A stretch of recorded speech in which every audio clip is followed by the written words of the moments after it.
देखिए next question screen पे दिख रहा होगा, क्या है क्वेश्चन, ये भी सीजी सेट 2018 में ही आया हुआ है, ठीक है, सेकंड पेपर में। क्या बोल रहा है, ये वेक्टर एनालिसिस वाले चैप्टर का है। If A is equal to, एक वेक्टर दिया गया है x square z i cap minus 2 y cube z square z plus x y square z के cap, the value of del dot A at A point 1 माइनस 1 1 is, मतलब क्या बोला है, एक वेक्टर दे दिया गया है, उसका वैल्यू पूछा है, इसको क्या बोलते हैं, डेल ऑपरेटर, ठीक है, मतलब ये अगर डॉट है तो क्या हो जाएगा, वो डाइवर्जेंस हो जाएगा। तीनों में कंफ्यूज नहीं होना है। यदि मान लो डेल ए लिखा रहता सिर्फ, तो ये क्या कहलाता, ग्रेडियंट कहलाता, ठीक है।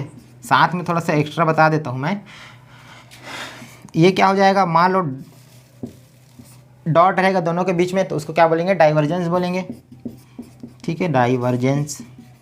तीनों का अपना अलग अलग मेथड होता है सॉल्व करने का। अगर मान लो यहाँ पे डेल क्रॉस ए रहता, तो इसको क्या बोल देंगे, कर्ल बोलते हैं, ठीक है। तो ये तीनों में कैसे सॉल्व करते हैं कोई भी वेक्टर का, वो आपको पता होना चाहिए। अभी हम लोग फिलहाल यहाँ पे क्या बात कर रहे हैं, डाइवर्जेंस का, क्योंकि यहाँ पे डाइवर्जेंस पूछा है, बीच में डॉट दे दिया है। तो क्या होता है, एकदम ईजी से सॉल्व करते हैं। देखो सबसे पहले डेल का वैल्यू मालूम होना चाहिए और ए का तो वैल्यू दिया ही है। तो देखो सॉल्व करो, डेल इक्वल टू क्या होता है, del upon del x i cap plus del upon del y j cap plus del upon del z के कैप, ये होता है वैल्यू, ठीक है। बस दोनों का रख दो, ये हो जाएगा डेल डॉट ए, तो बस रखना है value del upon del x i cap plus del upon del y j cap plus del upon del z के कैप, मैं रख दिया। यहाँ पे डॉट करूँगा तो जो वेक्टर दिया हुआ है उसको लिख देंगे। क्या दिया है, A vector x square z i cap 2 y cube z square z cap plus x y square z के कैप, रख दिए, ठीक है। अब बारी बारी से इसमें मैं अंदर भेजते जाऊँगा, फिर क्या होगा देखते हैं। आई कैप के साथ सिर्फ आई कैप के साथ ही मल्टीप्लाई होगा, ठीक है। और आई कैप इंटू आई कैप क्या होता है, दो सेम यूनिट वेक्टर क्या हो जाते हैं, 1 हो जाते हैं। और बाकी आई कैप का मैं जे कैप के साथ मल्टीप्लाई करूंगा तो क्या होगा, 0 हो जाता है, ये पता होगा, ठीक है। और आई कैप का फिर से के कैप के साथ मल्टीप्लाई करूंगा तो 0 हो जाएगा। तो तुम ही बताओ, यदि मैं इसके साथ मल्टीप्लाई करूंगा तो सिर्फ ये बस टर्म बचेगा, मतलब del upon del x square z, ये होगा। बाकी आई कैप और आई कैप क्या हो जाएंगे, 1 हो जाएंगे। अब इसी का ही सेम सेकंड वाले टर्म के साथ करूंगा तो क्या बनेगा, आई कैप इंटू जे कैप बनेगा, तो उसका वैल्यू सीधा 0 हो जाता है, तो कुछ करने की जरूरत ही नहीं है, सीधा 0 हो जाएगा। इसका फिर इसके साथ करूंगा तो ये भी 0 हो जाएगा। अब मैं क्या करूंगा, इसका तीनों के साथ करूंगा तो इसका मैं इसके साथ करूंगा तो जे कैप इंटू आई कैप बनेगा, फिर से अलग अलग हो गया तो सीधा 0 हो जाएगा। इसका अब इसके साथ करूंगा तब 0 नहीं होगा, उस कंडीशन में क्या होगा, plus del upon del y, क्या होगा, इसका इसके साथ बोला ना मैं, ये हो जाएगा -2 वाई क्यूब जेड स्क्वायर और Z cap into Z cap क्या हो जाएगा, जे कैप ना, जेड कैप बोल रहा हूँ, जे कैप, तो दोनों क्या हो जाएंगे, सेम सेम है तो 1 हो जाएंगे। लास्ट एक और देख लो, इसका तीनों के साथ होगा तो इसके साथ भी 0, इसके साथ भी 0, इसके साथ बस 1 होगा, तो ये हो जाएगा डेल अपॉन डेल जेड, क्या बचेगा, एक्स वाई स्क्वायर जेड। ये समझ में आया क्या, ये आ गया होगा। उसके बाद तो नॉर्मल अवकलन करना है, फिर निकल जाएगा, ठीक है। इधर हम लोग क्या निकाल रहे हैं, डाइवर्जेंस ऑफ ए।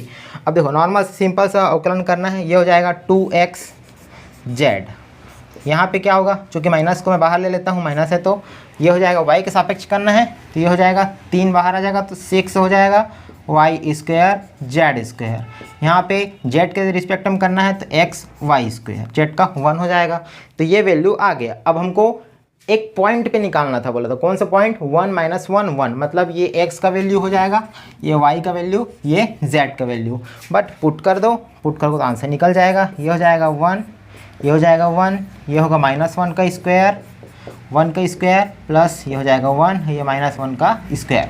बस सॉल्व करो, ये क्या हो जाएगा, 2 हो जाएंगे, स्क्वायर है कोई मतलब का नहीं करने का, -6 हो जाएगा। यहाँ पे क्या होगा, स्क्वायर है कोई मतलब का नहीं है, +1 हो जाएगा। ठीक है, कितना बना, 3। कोई ऑप्शन में है क्या? ये वाला ऑप्शन में। तो इस टिप से इस क्वेश्चन को सॉल्व कर सकते हैं। ठीक है, एकदम ईजी सा है, इतना सारा बल लिखने की जरूरत भी नहीं है। सीधा सीधा क्या कर सकते हो, डेल ए डायरेक्ट इसका x के रिस्पेक्ट में करो 2xz प्लस इसको y के रिस्पेक्ट में करो, तो 3 दूनी 6 हो जाएगा, minus 6y square Z square और उसका z के रिस्पेक्ट में।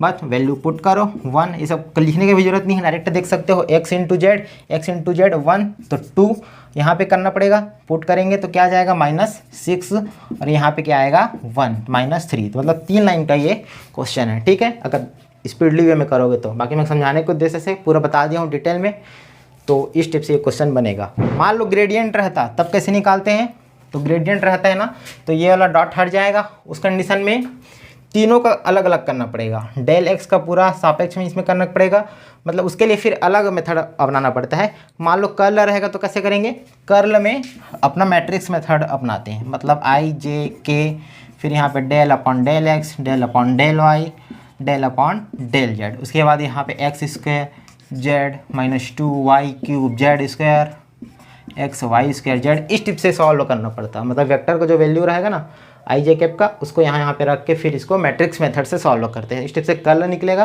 डाइवर्जेंस का बता दिया कैसे करते हैं, इसमें फिर अलग अलग वेक्टर अलग अलग मतलब यूनिट वेक्टर के हिसाब से करना पड़ेगा।